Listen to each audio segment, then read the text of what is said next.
मुझे चिट्ठी लिखना है। तो उससे सवाल पूछा था, क्यों लिखना है, आवश्यक है क्या, क्या कारण है, बहुत इमरजेंसी है क्या?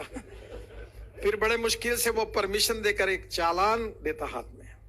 मैं चालान भरता। चालान भरने के बाद मैं ट्रेजरर के पास, कैशियर के पास जाता, उसको चालान जमा करता। चालान जमा करने का बाद क्या है, क्यों चिट्ठी लिख रहे हो? अरे भाई चालान दिया। चालान देने के बाद वो मुझे पोस्ट कार्ड देता। मैं घर आता, चिट्ठी लिखता। और जब मैं पोस्ट ऑफिस के सामने लाल डिब्बे के सामने जाता तो एक सिक्योरिटी गार्ड खड़ा रहता। ए क्या कर रहा है? नहीं चिट्ठी डाल रहा हूं। चल चाय पानी के पैसे ला। तो बोले चिट्ठी डालता। डालने के बाद, चिट्ठी के बाद उसका जवाब आता। चिट्ठी भरना तो बहुत बड़ा है, और चिट्ठी आता, जवाब आता है, तो मुझे पता चलता है कि पोस्ट ऑफिस में जवाब आया है। तो मैं जाता, तो वो बोलता है, अच्छा जवाब आया है, पर तुम शरद जोशी हो, इसका मतलब क्या है? तुम ही हो क्या और कोई हो? जाओ पहले एफिडेविट करके लाओ कि मैं शरद जोशी हूं और कोई नहीं हूं, तब चिट्ठी तुमको मिलेगी। एफिडेविट करता, एफिडेविट करके देता। और ऐसा करके उन्होंने आखिरी में वर्णन किया है कि वो चिट्ठी का जवाब लेकर मैं घर आता तो लोग बोलते, क्या कहा जोशी जी की पहुंच है, चिट्ठी भी लिखी, जवाब भी आया, अरे इनका तो बहुत बड़ा वो प्रशासनिक पद्धति पर किया हुआ व्यंग है। सभी ऐसा है, ऐसा भी नहीं है। पर वो जैसे मेटल जो होती है गुड कंडक्टर ऑफ इलेक्ट्रिसिटी, वैसे प्रशासन भी लोकाभिमुखता और संवेदनशीलता का गुड कंडक्टर होना चाहिए। और वो मोड़े जी कहे, इसलिए उनके पूरे किताब में एक लोकाभिमुख संवेदनशील अधिकारी का भावना एक प्रकार से व्यक्त हुई, इसीलिए किताब महत्वपूर्ण है।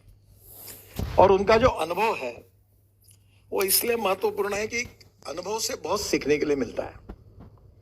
सीखने का पेटेंट किसी के पास नहीं है।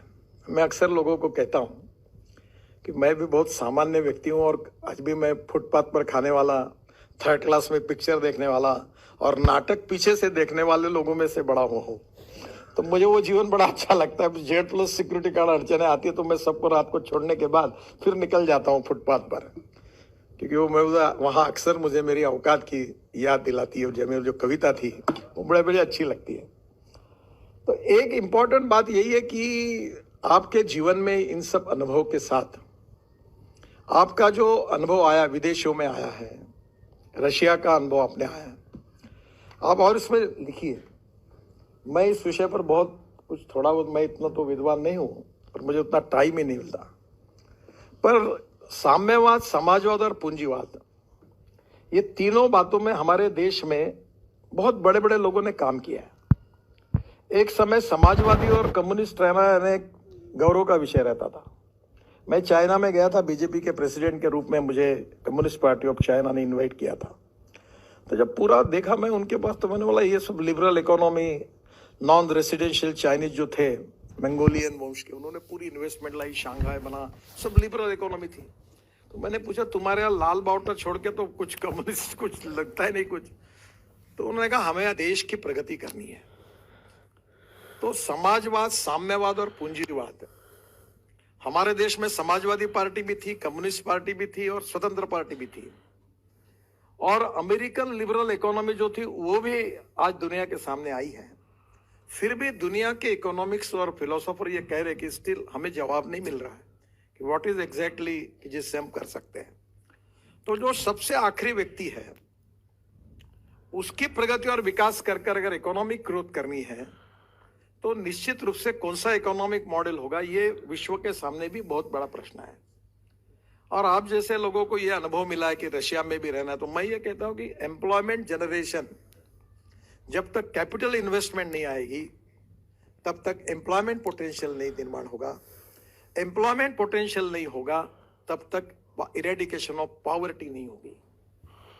मैं कभी कभी मजाक में, मैंने एक बार हमारे एक बहुत बड़ा मिहान करके प्रोजेक्ट होगा, जो 500 करोड़ रुपए की इन्वेस्टमेंट करेगा मैं उसके पैर छूने के लिए तैयार हूं। तो मुझे पत्रकार ने कहा, ऐसे क्यों कहते हो आप? अरे बोला, उसके पैसे का छोड़ो, मेरे यहाँ के 5000 लोगों के हाथ को काम मिलेगा, रोजगार मिलेगा, ये मेरे लिए महत्वपूर्ण है। अब गाँव में मैं कहता हूँ किसानों को, मैं किसानों में काम करूँ, अन्नदाता वगैरह मत बनो, ऊर्जादाता बनो, ग्रीन हाइड्रोजन बनाओ। क्या लगता है एक सक्सेसफुल यूट्यूबर बन